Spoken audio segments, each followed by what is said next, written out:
Hello and welcome back to Sports Talk with Dad. My name is Kyle, and as always, I cannot call this Sports Talk with Dad without the man sitting next to me, a man who had a chance to see Jobu live in person at a 2 a.m. recording of Major League in Milwaukee, Wisconsin, and decided he wasn't going to go, my dad, Tim. In my defense, I was working at that time. I don't care. I know. It's actually not defensible. I should have went. I had the opportunity. I mean, the biggest stars in Hollywood were in Milwaukee, Wisconsin, filming a movie that you could have got into for free, and you were, 20 minutes away and decided not to go? 40 minutes. But I should have went. You're right. Your mom and I should have both went. For those of you that don't know, Major League was filmed, actually, in Milwaukee, Wisconsin at Old County Stadium. They didn't use the Indians ballpark. They filmed it here. I don't know why. I don't know. I think something about the availability of the mistake by the lake or the camera angles, whatever. County Stadium was a perfect place for it. People have said, well, you left WTMJ up there. Well, so what? Nobody in the world knows that was a Milwaukee TV station. I remember going to County Stadium once as a kid because it was torn down when I was still pretty young. Mm-hmm. To this day, I say County Stadium's a better ballpark than what they have now. Better sight lines. I mean, County had lived its life. It was 50 plus years old. Yeah. But in a Miller Park, or AmFam Park, American Family Field. I apologize to AmFam because I love the fact that you support it. Just call it North Wrigley. That's what I do. Go ahead. Anyways, the food is the best in all of baseball. Agreed. Hot dog with secret stadium sauce or brat with secret stadium sauce. There's nothing better. The sight lines, however, have always been a problem for me because unless you sit in right field bleachers terrible. Or along the right field line and left field line, you really can't see the game. Proof again, you do not build a stadium for a retractable roof. But that's what they did. They needed to do that. The retractable roof was the exact right decision to make because otherwise in Wisconsin, the weather here, this way, everybody that's buying season tickets or buying an event, they know they're going to see the game. Right. Nothing's ever being canceled. I have no concept of why the Twins didn't do this or why Detroit didn't build it. Like the Twins didn't even build it with consideration. No. For a roof. Like you couldn't put a roof on that thing if you wanted to. I have it's no idea why. It's a beautiful stadium. It's absolutely gorgeous. Yes, but I don't understand why in Minnesota, which is worse weather than Wisconsin, why you don't have a retractable roof. I will never go there in April for a game. I can tell you that much. I mean, or September. It's going to get cold then too. I worked in Minneapolis for a while. Loved it. Beautiful city. And at the place I worked in, a lot of companies up there, you go in a half hour early every day so you can be done by noon on Friday because the summers are so short. Yes. I agree. I do that here. I fully plan on being on a golf course by the time I post this video. That is my goal of the day today. But hey, we're not here to talk about stadiums or golf. We do have an amazing show for you here today. I am excited because I'm going to prove you wrong on a lot of things today, which I do every show, but today specifically, I've done my homework and I am ready for the battle of battles today. But first and foremost, did you watch the NBA Finals game last night? Because I need to apologize to Celtic fans. I did watch it. I'm watching. Golden State was in control, especially in the third quarter. They were up by 12. I'm thinking, oh, this is going to be Golden State walking away with this game. And then Boston was incredible in the fourth quarter. I turned it off after the third. I went to bed. I was like, dude, there's no way they're coming back. All of a sudden, I get a notification on my phone that this game's tied in the fourth. And all of a sudden, I turn it back on, and the Celtics are raining threes left and right. Golden State just wasn't ready. Do I think this will happen again? No. I think you called Celtics win in one game. Yes. I think this is their one. I think it's still over in 5. I think Golden State overlooked this team a little bit and showed some rust from being off for so long. I do think that they went into the game a little complacent because they were just playing standard Golden State basketball. And Boston, to their credit, scrappy is an overused term, but They're a scrappy team. They are a scrappy team, and they came back, and all credit to the Celtics. And my apologies to Celtic fans. I never thought that kind of a comeback would be possible. Not from that Golden team. State. So this is now all of a sudden in Golden State's mind. Welcome to the finals. Correct. This is now a series. I mean, I think a lot of it was, especially in the fourth quarter, it was a team that just came off of a Game 7 and had been playing the whole time versus a Golden State team that won in 5 games and had a few extra days off. I think they're going to run away with it still, but hey, way to go Celtics. Way to pull. That turned out to be a very exciting game. How would you know? In the fourth quarter. How would you know? I watched it. I watched it once they saw that it was tied. And they won going away. I mean, when they got on top of Golden State, they put their foot on their throats. Right. And it was over. And it was an outstanding game. Did you watch the other big event, quote unquote? Did you watch the match?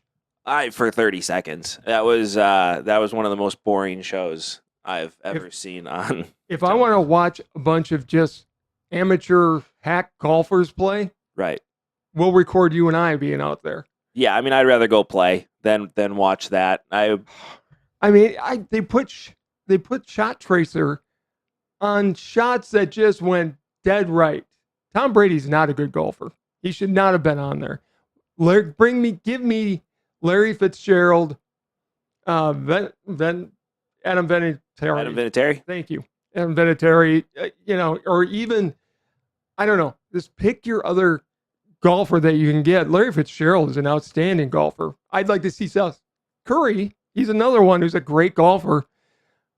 But if you're going to do this event, Steph Curry, Tony Romo, get people that know how to golf. Exactly. I get you want the banter, and Rodgers is good for the banter. Yes, but it was an atrocious, painful thing to watch.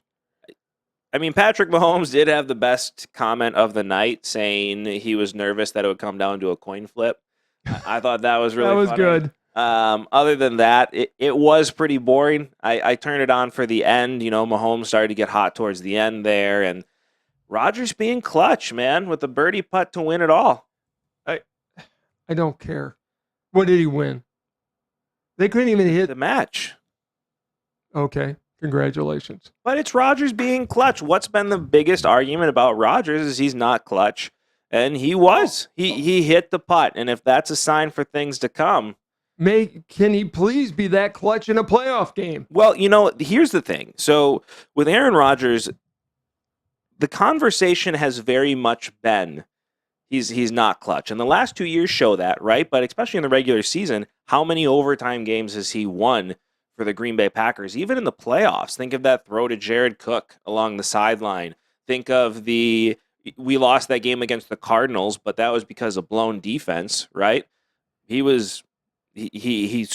threw the tying touchdown, I should say, to go into overtime in that game. He's had clutch moments in the fourth quarter.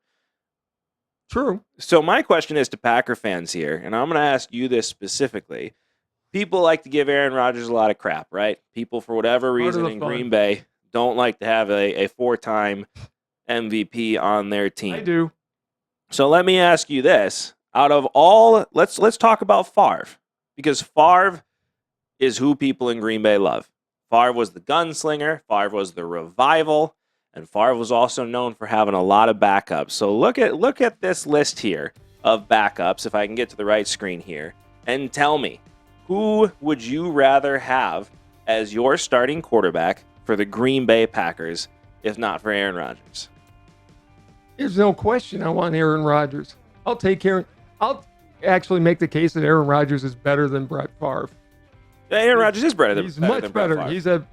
I wish he'd take a few more chances, and that's always been the criticism, that he throws safe passes, but they're brilliant safe passes. I mean, last year he took a lot of chances. It was only in the playoffs when he stopped taking chances and got safe. He got safe. I watched something the other day, speaking of that list up there. They were saying that, Favre took over for an inept quarterback. Don Majkowski was an outstanding quarterback. He was a leader in passing one year. He was a very good quarterback that's career was just cut short. Right. Well, and here's the trivia question for you. Don Majkowski is the last Green Bay Packers quarterback to lead the league in passing. Correct. In a single season. Yes. Brett Favre never led the league in passing in a single season. Aaron Rodgers has never led the league in passing in a single season, in yards.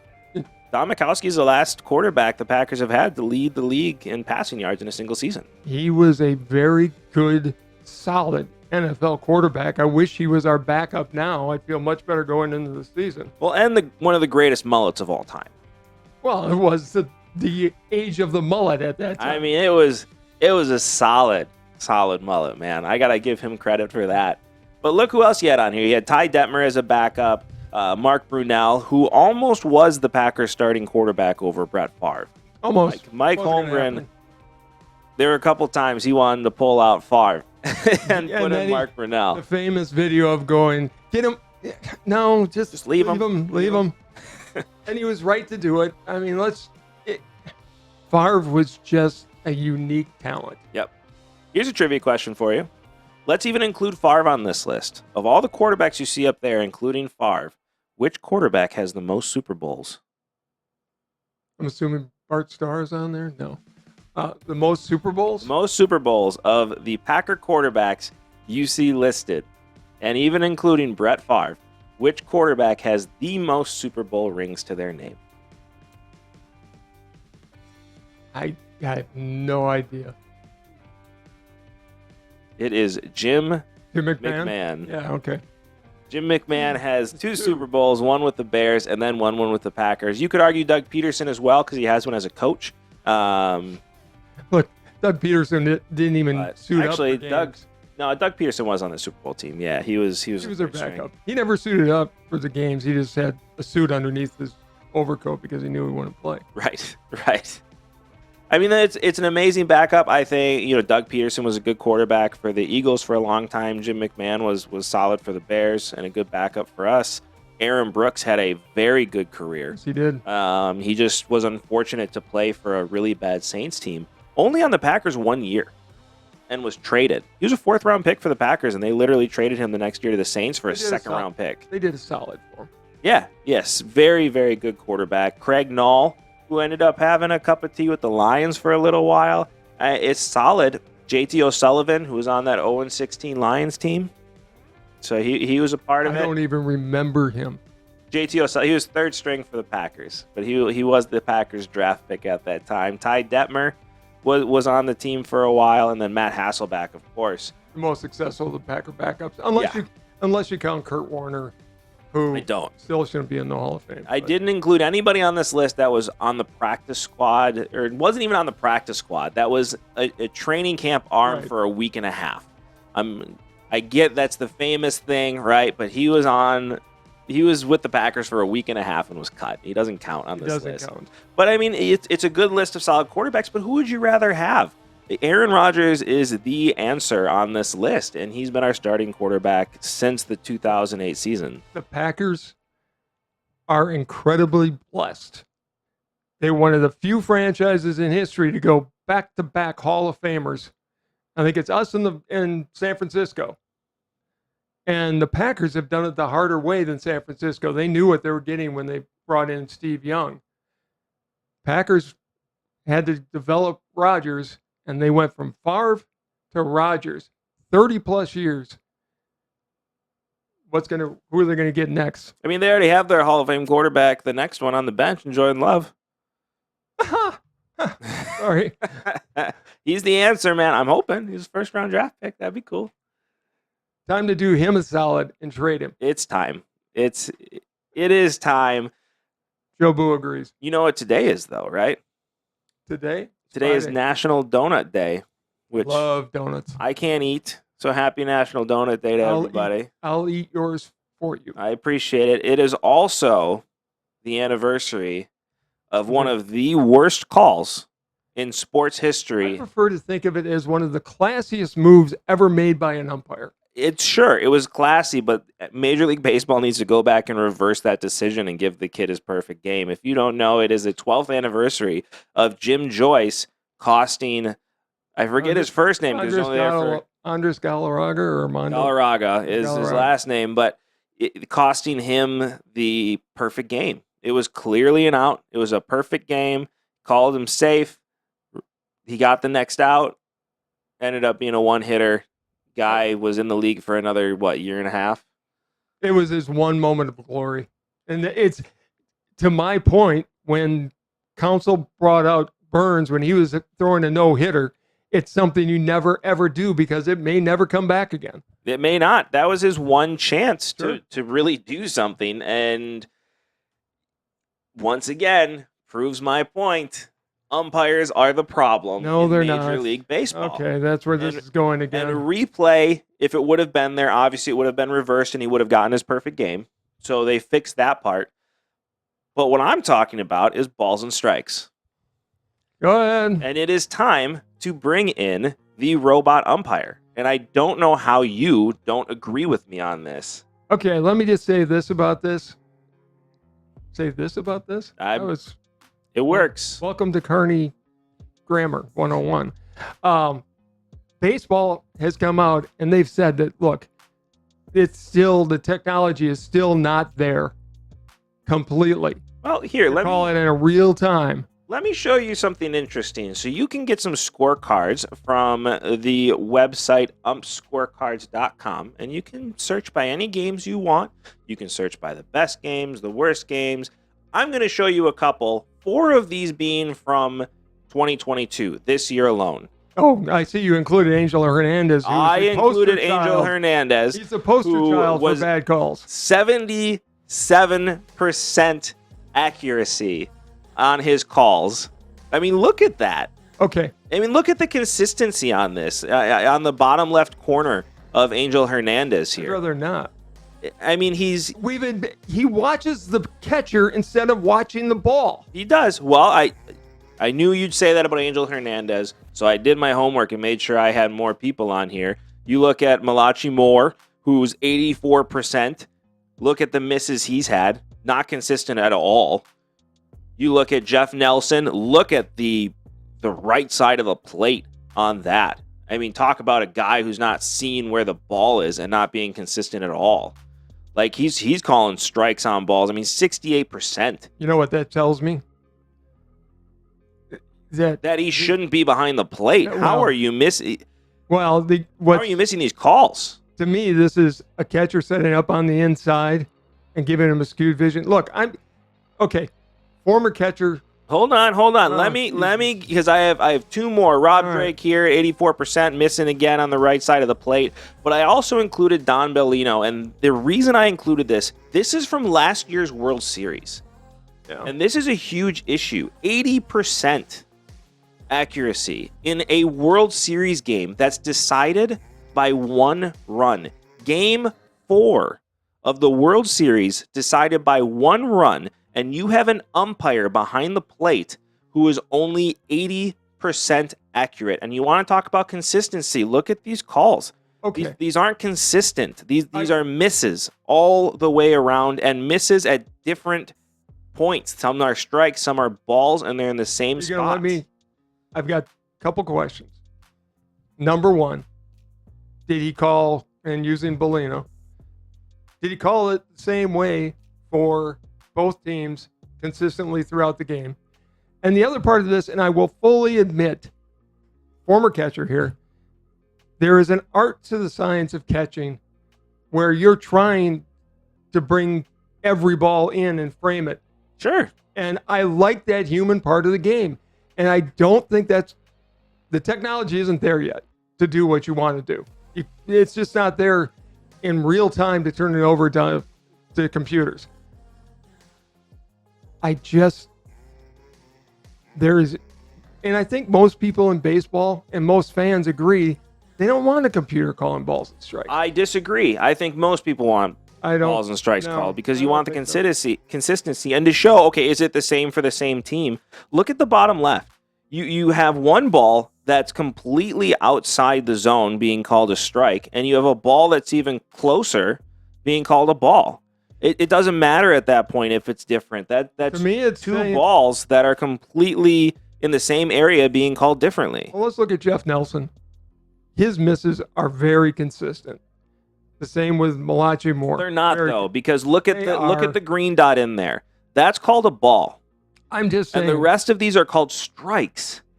Look how far outside the zone those red dots are, and those are being called strikes. If he's calling them, we don't know if it was left-handers or right-handers. We don't know if it was consistent for both teams. As long as Nelson, and I have no way of knowing, it's the first time I'm seeing this, if he was consistent and both teams were getting the same calls, that's all the players ask for. It is, and I knew you'd make that argument, so I came even more prepared for this, because I want to show you something else here, which is from umpire.com/games. These are the most recent Major League Baseball games. If you haven't seen this site and you want to look at how we need robot umpires, this is a great site to go to. But it shows you how many pitches they called, how many were wrong, their accuracy, and more importantly, their consistency on the balls they call. Now, you have accuracy at 89%, you have accuracy 95%, back to 89%, but look at the consistency over here. 89.5% consistency in a game. Wait a minute. I don't see 100% consistency in any of these games, which means every single umpire in every single game is not making consistent calls. So improve the training so they can continue and work on it. I think if somebody is 95.9% consistent, they're doing a darn good job. I agree, because this guy was Edwin. I don't even know how to pronounce it. Moscaso, 97.4% consistency. That's great human element. But if you can have something come in that's 100% consistent, I don't think it will be. Why wouldn't you have that? It's going to slow down. Take away the accuracy. It's going to slow down the game. The technology is not there yet. How is something lighting up or talking in your ear and telling you ball or strike going to slow down the game? Trust me. Every time baseball does something, it slows down the game. Instant replay didn't slow down the game. Yeah, it did. I mean, it was the right thing to do, don't get me wrong, but it's the quickest replay system in sports. Until the technology is absolutely perfect and they can adjust it for tall guys, short guys, whatever, work with the umpires. If you want to do some improved training, go ahead and do it. I don't want to lose that human element of the game. I just don't. But look at this one here. 1-run game. Cubs, Milwaukee. Cubs won, so that's what counts. But 91.1% consistency on his calls in a 1-run game. Look at here. Arizona, Atlanta, a 1-run game. 90.1% consistency on balls and strikes. Imagine if that was 100%. 1-run game. It's not going to be another 100%. 1-run game. 8-7. 90.1% consistency. 94.4% accurate. That's solid human element. It's great. But in a 1-run game, that makes the difference. You're leaving almost in this game specifically by Jim Reynolds here, 8-7 game. That's 10% of the calls that weren't consistent. They were either called a ball or a strike at different occasions. And if you're doing that in the 9th when they're prepared for other things going on, that makes a big difference in baseball. You are thinking that going to this magical machine is going to be a utopia of some kind, and it's just It'll be consistent. It will not be consistent. I guarantee you it won't be consistent, because it's going to have to be adjusted every time somebody comes up and maybe high, maybe low.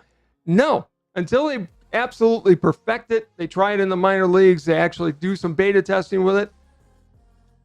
No, you need a system that's 100% consistency. Well, because this is right here, and I've showed you the other one here. The game has been pretty good for 175 years.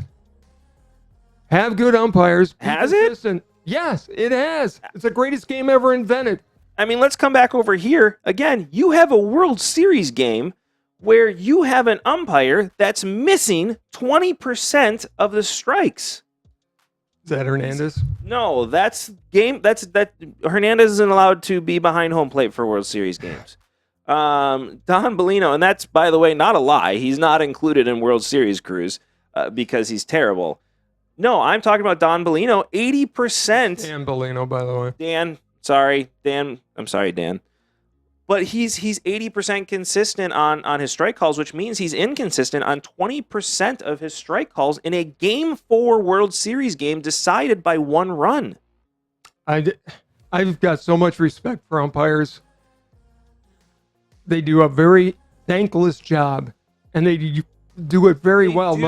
And I'm just not. If you look at the calls that are made in the field, we've had this argument. They are almost 100% accurate on the calls they make in the field. Technology is not there yet to do what you want to do. But give the umpires some help here, and like you said, make them better, right? Right, give him better training. Stop putting Angel Hernandez behind home plate because clearly he can't make Angel Hernandez shouldn't even be there. You have Jess Nelson this year having a worse game. I mean, look at that is so. I see what you're saying with consistency. It's all on that side, but look at those green dots. You have 2 green dots that were called balls that should have been strikes, and you have a lot of red dots that were way outside. Number one, they weren't way outside. There were a couple that were inside. There's a couple of balls on there that were close to being Charlie Sheen way outside. I want to see. I mean, that's you can argue up and down. You can argue up and down. You can't argue side to side. Yes, you can. What if somebody's crowding the plate like the cheater used to do? He's all over the home plate doesn't move. It's the same angles. You can argue up and down because people are taller, people are shorter. You can't argue the side to side calls. Home plate's the same, no matter what. If somebody's crowding the plate, it doesn't matter. The pitcher should have the inside part of the plate. If there's coming in there, that black is always subjective. And I can't disagree with you any more than possible. And because I didn't have a chance to prepare counter arguments because you just threw this at me, all I can say is I will much rather have. Because that's how you win arguments. You don't allow your opponent to prepare. Oh, Jesus. You just throw it at them. Okay, fine. You can throw this at me. I see for the most part here, consistent umpires. Here, let me show you one other stat on this, which is really interesting, which I find very, very cool. Of course you do. I do. But total run impact. You heard me say that baseball has come out and said the technology is not there yet. Okay, I just want to show you why they need to work on it. Look at this game right here. This was June 1st. DJ Rayburn behind home plate. 93.8% accuracy, 94.7% consistency. Total run impact, 1.59 run impact in a 1-run game. I just don't think the machines are going to be the panacea you think it's going to be. Let's look at a 1-run game with your Milwaukee Brewers versus my Chicago Cubs, which they won. Which, the Cubs won. By the way, I'm a Cubs fan too. Malachi Moore behind home plate, 89% accurate, 93.3% consistency. Total run impact, 1.44 runs impacted in a 1-run game with a Milwaukee team that is fighting for the playoffs every step of the way. Yep. Why is baseball not taking this more seriously and getting this fixed? Because most people would rather work with the human umpires and get them to be better and give them consistent training. I'll do that. I do not want to lose the art of the catcher versus the umpire. It's a game within the game. It's actually a fascinating game within the game. And if you've got a good catcher like Wilson Contreras, Contreras is a great catcher. He's a great catcher, and he's great at framing the pitches. It's a huge part of the game. I don't want to lose it until the technology is perfected.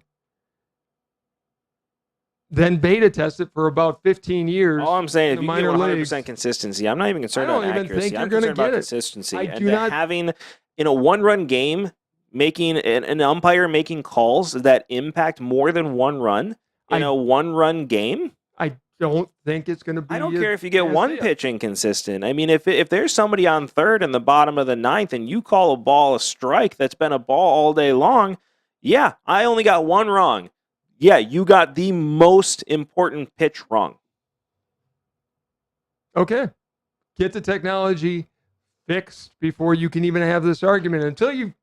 Until the technology is there, it's a specious argument because it's not possible. What was that word? A specious argument. Is that on the toilet paper word of the day? No, it's just kind of the right word for this situation. Your arguments are pointless because the technology isn't there. You can throw this up all you want. My ADD's kicked in at this point. I need to find out what specious means. Plausible, but actually wrong. Thank you. Superficially plausible, but actually wrong. That pretty much defines your arguments. It's your word of the day here on Sports Talk with Dad. This is why I love doing the show with you. One, I get to prove you wrong with facts. You're not. And two, I learn new words, which is super exciting. Let us know what you think in the comments below. Clearly, I proved my point, so I'm going to lean back and enjoy the rest of the show. You can lean back. Technology's not there. And by the way, please like, subscribe. I was just about to do that in my lean thing. It. Well, I was gloating. Yeah, I was gloating first. You're gloating, even though you can't. It's not possible because the technology's not there. Listen, ahead. That is a specious argument.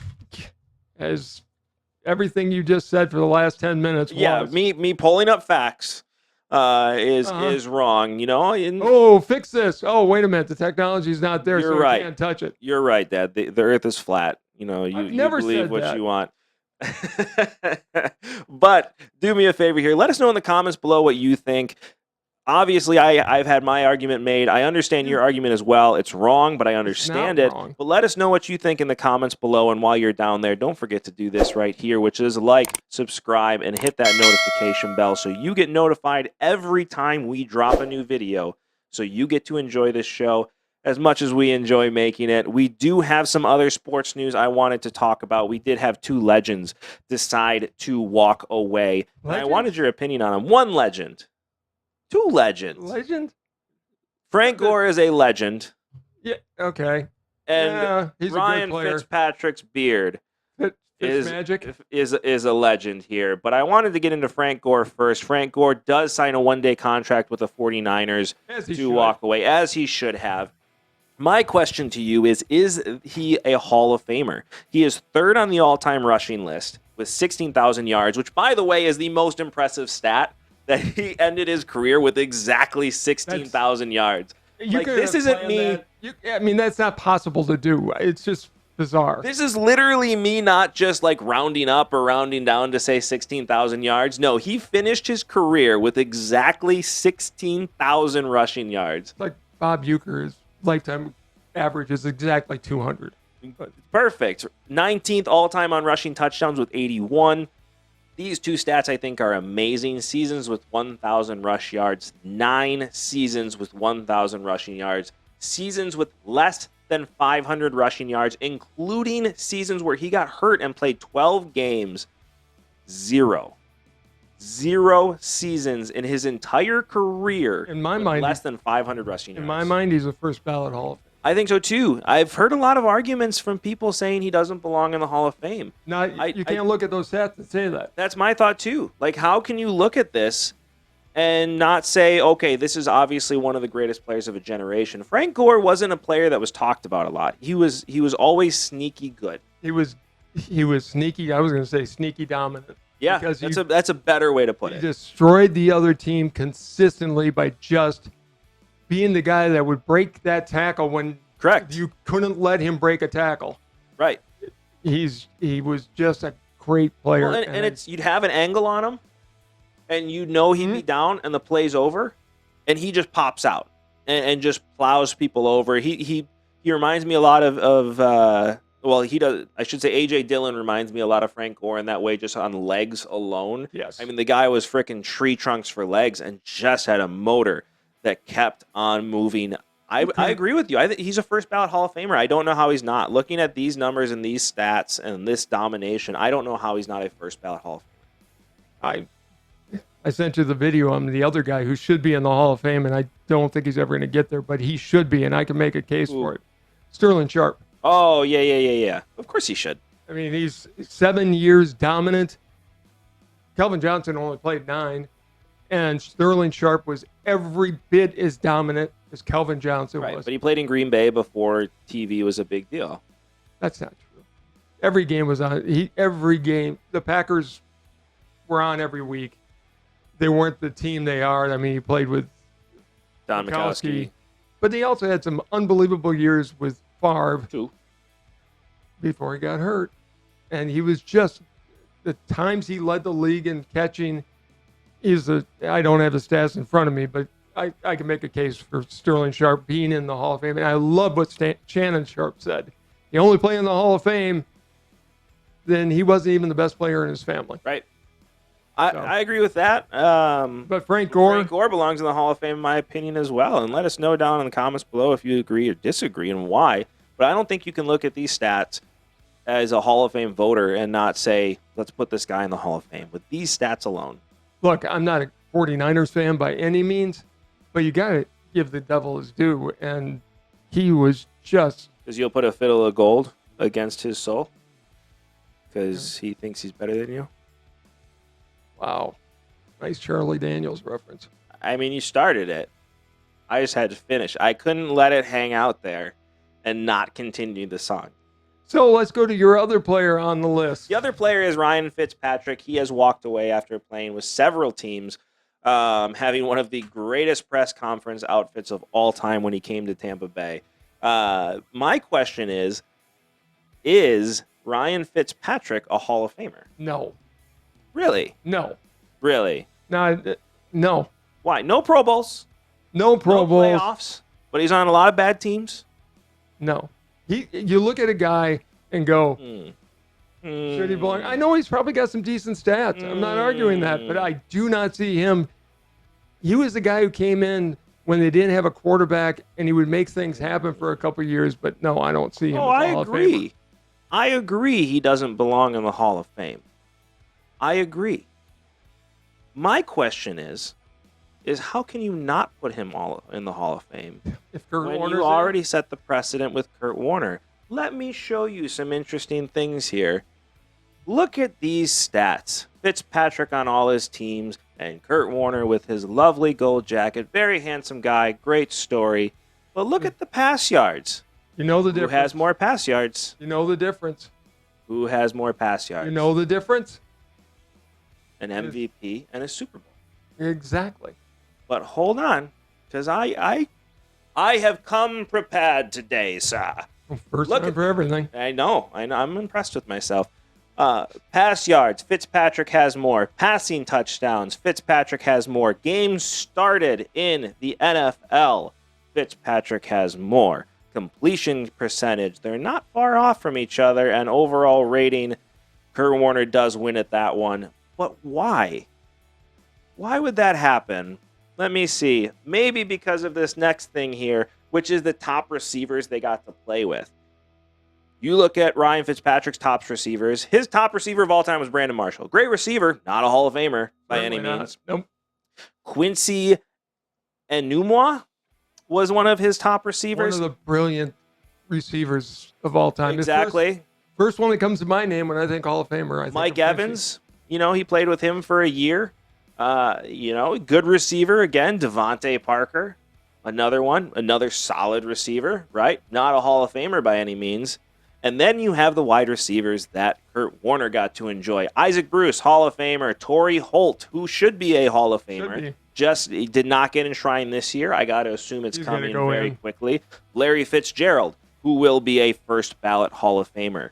I think that makes up the gap for completion percentage and overall rating. And probably makes up the difference with the playoff records. It also makes a difference with Kurt Warner going to the playoffs. Because don't forget, Kurt Warner also had Marshall Faulk on his team when he took... Yes. And in a system that was specifically designed for his strengths. Look. Yet you have Fitzpatrick, who goes from team to team to team to team.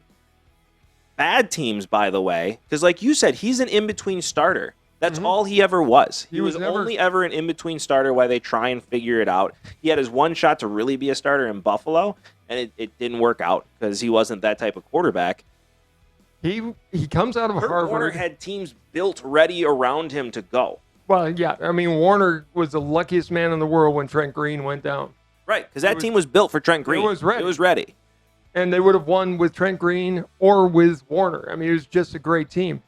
Fitzpatrick comes out of Harvard and has just been a nice quarterback his whole career. Correct. A dependable, nice quarterback that just unfortunately never played on good teams.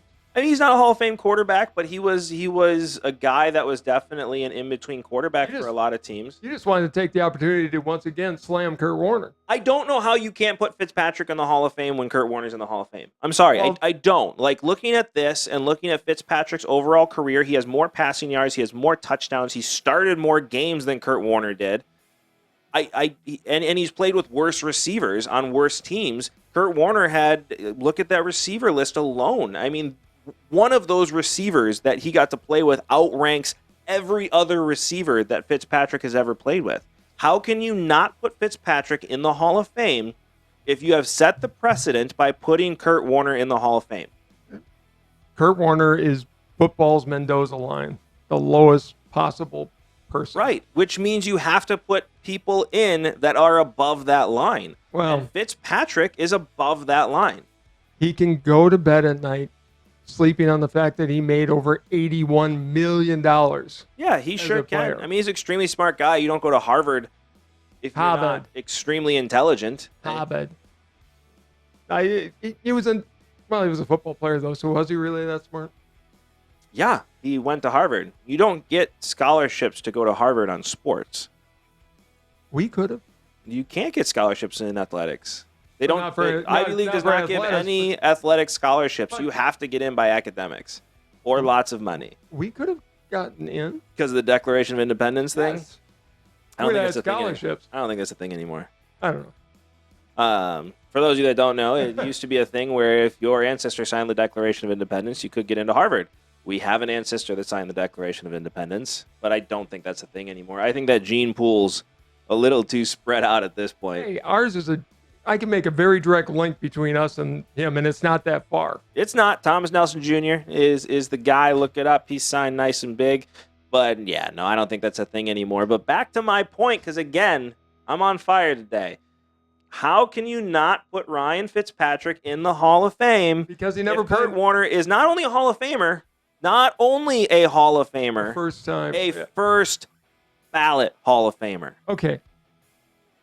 He had the best media people in the world. Yep. Kurt Warner should not have been a first ballot. He borderline should not even be in. If he's in, why isn't Jim Plunkett in? He won too. I don't know. I mean, I don't know. I don't know why Kurt Warner's in the Hall of Fame. I don't know why he's there. He's probably a very nice guy. There's no doubt that Ryan Fitzpatrick is not a Hall of Fame quarterback. Nobody looks at Ryan Fitzpatrick and says, that guy belongs in the Hall of Fame. Yet, all of his stats are better. Yeah. All of them. Including the ones that show he has a lower rating and lower completion percentage. He had worse players around him. Never went to the playoffs. Never went to a Pro Bowl. Never went to a Pro Bowl. Kurt Warner had 3 Hall of Fame wide receivers he got to play with. Yeah. I mean, Kurt Warner did not make them Hall of Famers. They were great before Kurt Warner. They were great after Kurt Warner. Kurt Warner was never really thought of as a starting quarterback. He got into every place he went to because somebody got hurt. This isn't a situation where you have Greg Jennings, who's a very good player, who had the benefit of playing with Brett Favre and then Aaron Rodgers, and then dropped off when he went to a worse quarterback. This is Isaac Bruce and Torrey Holt were great before Kurt Warner and were great after Kurt Warner. And Larry Fitzgerald was great with terrible quarterbacks his entire career and was great with Kurt Warner and after. So it's not like we can make that argument that Kurt Warner made them better, because it's not the case. I don't know why the guy's in the Hall of Fame. I don't know why he's a first ballot Hall of Famer. And I don't know how you can look at this list right here and not say Ryan Fitzpatrick belongs in the Hall of Fame as a first ballot Hall of Famer, because he's every bit as good as Kurt Warner was. Does that make you feel better to go through all this? It does. It's not going to change the fact that Fitzpatrick is never going to see the inside of Canton unless he buys a ticket. I just wanted to make the point. Again. I'm going to continue to make the point. Today is the day of beating the dead horse. Yeah, well, you've done umpires. That. It's Kurt Warner. Robot umpires that the technology doesn't exist for. I had more stats, and I did my homework, and I had to show the world that I'm right on both of these situations. You're actually not, and it's... I'm not on Kurt Warner?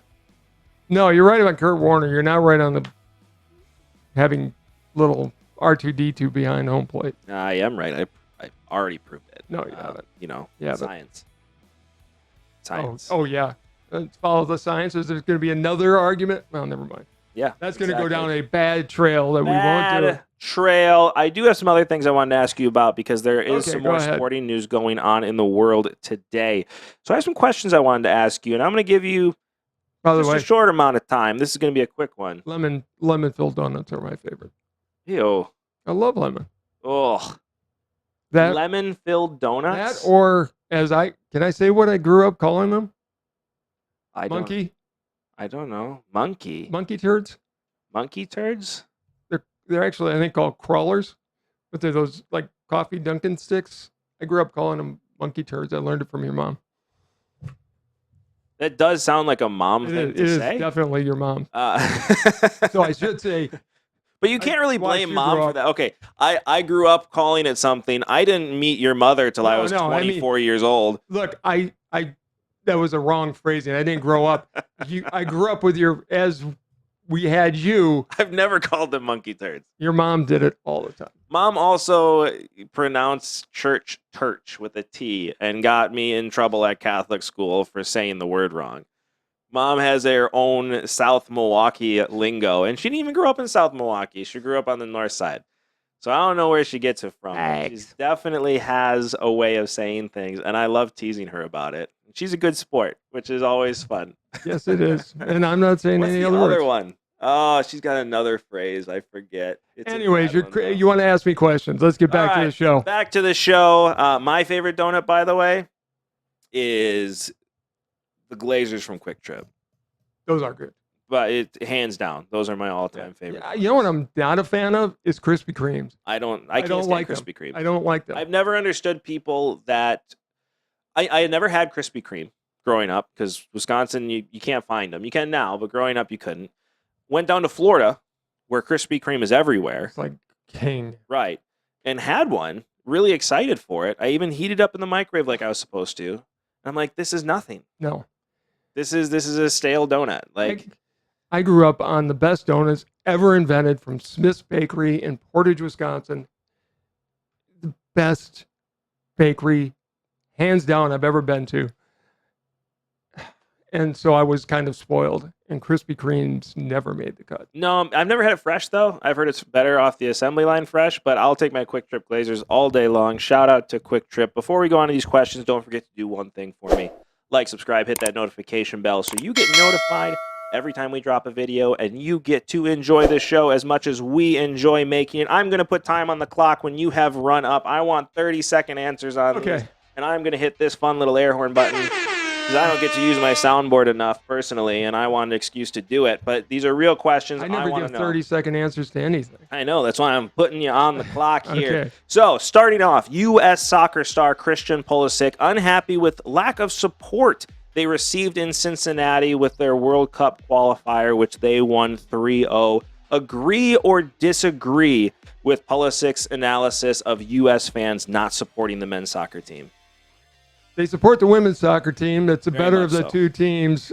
The problem with men's soccer is it's about 10th on the list of top-of-mind sports in America. Right. Sorry, it's just not a mainstream sport. Listen, the U.S. World Cup, the U.S. soccer team in the World Cup's best result was third place. Do you know which year that was? Not a clue. 1930. Okay, there you go. They were in the quarterfinals in 2002, and since then have not. I don't even think they've been out of the group. I mean, it's not a fun sport to watch. America is used to dominating sports, and American fans support teams that dominate. We're always there for women's soccer, like you said. We're always there for the Olympic gold, like you said. I thought we were 30 seconds. I give myself 30 seconds. I'm answering, so I get a chance to go longer. It's my game. I'm just making my stats. I came with homework. So I completely agree with you. I disagree. Get better. Yeah. Become worldwide known and become the dominant team. America loves a winner. I agree. Moving on to the next question. J.J. Watt was one of the announcers at the match that we saw Thursday night and was one of the bright spots. The best part of the show. Of the match. My question to you, who will have the better post-announcing career, Tom Brady or J.J. Watt? J.J. Watt. Why? He's personable. He's knowledgeable. He's relatable. I think Brady comes off just in the match. You could tell he's just stiff. And I think he's going to be closer to what Joe Montana was, which was not a good announcer, great player, couldn't translate to the booth. And I just don't see Brady being that guy that can really focus and give concise answers. I think J.J. Watt is going to be, if Romo is the bar, which is a new bar of excellence. Romo and Greg Olson. Yeah, Greg Olson is fantastic as well. But if they're the bar, I think Brady's down here and J.J. Watt will be right there with him.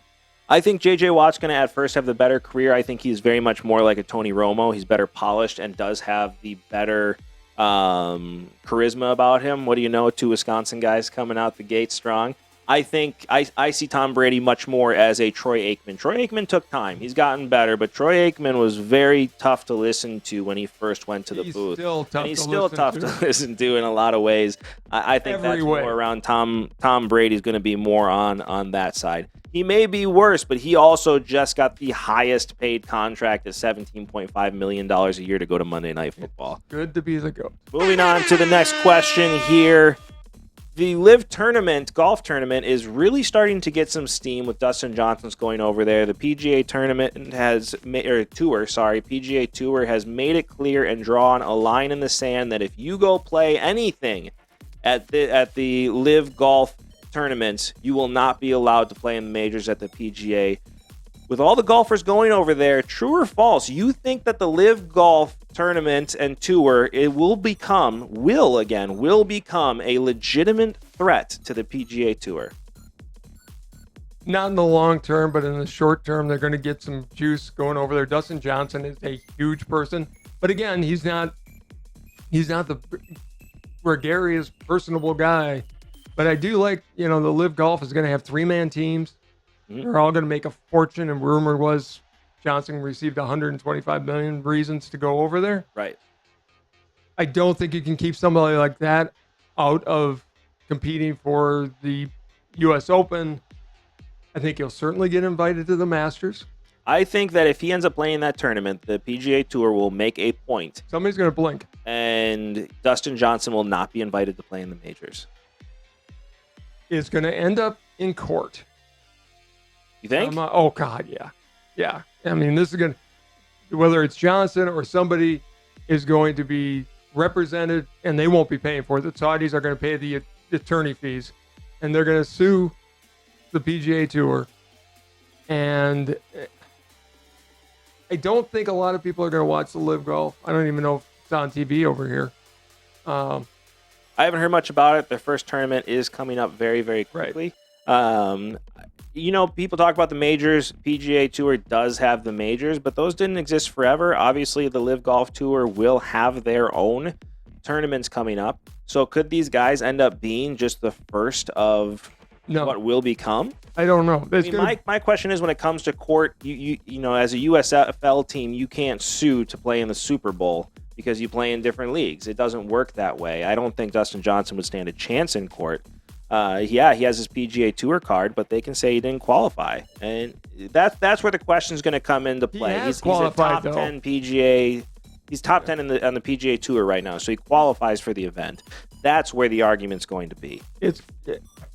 There will be an injunction, like everything else. You see, AFL, NFL, there's mergers. Somehow this will get worked out. I don't think it's going to be a standalone week in, week out competition, because if it does become that, then they are going to have their own majors. Right. But they're never going to be the majors that you want to play in. I think most people still, you make millions upon millions upon millions of dollars playing PGA golf. And the Saudis throwing more money at these golfers. And for the first time, guaranteed money. Right. Don't forget, PGA Tour players are independent contractors. Right. No money guaranteed. I tell you what, I don't need to win another major if you give me a $125 million check. I just don't. But moving on, I have one more question for you to end this off, and this is a video you sent me of a Japanese pitcher, Roki Sasaki, who is better than advertised. My question to you is, will the Japanese phenom Roki Sasaki become the next great Major League pitcher? He's already a great Major League pitcher. He's just playing in Japan. I think he's at some point, he's going to come over and play. It's too much money on the table. Too much money on the table. Too much talent not to be playing against the absolute best. If you've not seen this guy pitch, he is sick with the kind of stuff he has. That stuff that I haven't seen for a long, long time. I haven't seen a pitcher be able to control the ball like this since Greg Maddux. That's a good comparison. But he has much more speed. But he throws it at 100 miles per hour. He throws much harder than Maddux it's the control of Greg Maddux with the arm of Randy Johnson. That's almost unhittable. And it is unhittable. I mean, he just retired 52 consecutive batters, and this isn't a relief pitcher retiring consecutive batters. He did this in 2 starts. He was 2 outs away from back-to-back perfect games. And by the way, you can't say that Japanese ball isn't good. I mean, as a major league ball, I'd say it's not the huge gap it used to be. It's not the huge gap it used to be, especially since those ballparks are a lot shorter. Right? Because a lot of fly balls in Major League Baseball are home runs. And Japanese players play small ball. It's old school baseball over there, where today a lot of the players, they don't have the strikeouts that we do in this game. They're just trying to hit the ball. So for him to go 52 consecutive outs, in my opinion, in Japanese baseball, is just as, if not more impressive in Japanese baseball than it is in Major League Baseball. I can't wait to see him. I mean, I would love to go to Japan and watch baseball in the first place. Yeah, it's an interesting decision. He obviously was invited to many Major League camps. He was obviously trying to get picked up, and he decided to play in Japan.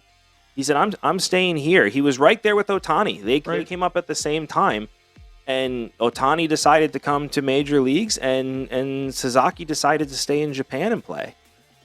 I think give him a year or two in Japan.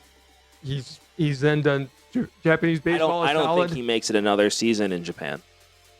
Unless the money he's being given in Japan is stupid money, which might be the case. If I'm Japanese baseball, honestly, all the teams come together and say, listen, we'll come together and pay this kid to stay here.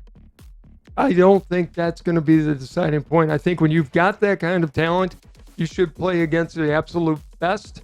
And it would be a huge boost to Japanese baseball if their star pitcher came over and dominated the major leagues the way I think he would. Right. Last one that you saw besides Ohtani was obviously Daisuke for the Boston Red Sox. Daisuke Matsuzaka. Okay. All right. But that was a fake pitch, right? I mean, that was Daisuke Matsuzaka was a lot of hype on a fake pitch that didn't actually exist, which is why he didn't have as much success, but did win a World Series with the Red Sox. The only question, part of that team. The only question I have, the kids' mechanics are legit. They are legit. They're legit. There's no downside to this kid coming over. No, it's all arm. His elbow's out of the pitch. This guy has a 12-6 curveball without hurting his elbow. Which is amazing. Well, and he's pitching multiple complete games. How long does it hold up, though? I mean, 20 years old right now. 12-6 curveball. We saw it with Kerry Wood, who also had a huge 12-6. We saw it with Nolan Ryan, who had a huge 12-6 curveball still in his 40s and was still pitching 20 games a year. Yeah. Yeah, I mean, I want him to come over. Genetics at that point. It's the same thing in bodybuilding, right? I could work out my entire life and use all the steroids I wanted to. I'm still not going to get to the size of Ronnie Coleman or Jay Cutler. My genetics just don't get me there, right? So as long as this kid's genetics are good, which it seems like they are, his arm's going to hold up just fine. Warren Spahn pitched all the time, but his genetics were also so strong in his shoulder. That's why his shoulder didn't go. Well, plus the fact the way he worked it from the time he was like 6 years old. Exactly, but it's still genetics. I mean, when it comes to that, this is a genetics thing. This guy's the real deal. Everything he does is legit. I'm excited to see him in Major League Baseball. I tell you what, that watching that guy pitch will be worth the price of admission. Can you imagine him going against Ohtani? If it's happening anywhere near me, I'm going to that game. Yeah, if I know Ohtani's hitting and that guy's on the mound, I am going to that game. That would be the first thing in baseball that makes me look at tickets and say, I'm going to this game. Mm-hmm. I'm not going to miss this. I'm going to watch this in person. That was Michael Jordan coming to Milwaukee. I will be there for that game. I would love to see it. And do yourself a favor. We'll link it in the comments below. But watch this guy pitch. Watch the full videos. It's crazy. When I saw it, I was just like, I can't believe what I'm watching. Right. So, right. What's your answer on that? Way over 30 seconds. Completely forgot the button was there. I got excited talking about a baseball pitcher. I knew that would happen. I knew it would happen too. Don't leave me in control of buttons when we're on a time constraint. I will go over and not pay attention. I'm just excited I stayed on topic all day. Rare. I'm normally not the person that can do that. I'm the one who went ADD today. You did. Talk about genetics, man. Yeah. It's there. But I think we have had a great show today. Definitely time to wrap up. Let us know what you think in the comments below. We obviously covered a lot of topics today and would love to hear what you have to say on that as well. While you're down there, don't forget to do this right here, which is like, subscribe, and hit that notification bell so you get to enjoy this show as much as we enjoy making this show. Before we head out, any last words? Was contacted by a couple people asking if we would be available to do speaking engagements. We obviously are. If you want us to come and speak to your group on family things, on picking yourself back up, we are more than happy to come and do that for you. So just wanted to put that out there. Yeah, definitely. You and I are two people that have seen some rocks at the bottom and come out clean on the other side. It's a very proud thing for me to have recovered from that, and I know you're proud of yourself too. I'm proud of you for that. Yeah, I mean, there's always different ways, and now we get to do something like this, which is amazing. You know, what's our phrase? It's never too late to have a catch with your dad, right? That's what it is for us. It's never too late to do anything in life. Just go for it. Make it happen. You want to stop drinking, stop drinking. That's what I did. You want to be a better dad, go be a better dad. Figure it out. I had to do that too. So I agree. You need somebody to come in and do a pick me up. We can definitely be. We will do that. You'll laugh. Probably with us, not at us. Maybe both. Maybe it's possible, but I can take it. Awesome. Well, hey, thank you so much for joining in. We really appreciate you watching. Don't forget to tune in next week for the other episodes we'll have coming out, and check out some of the older episodes as well. This has been Sports Talk with Dad. Bye, everybody.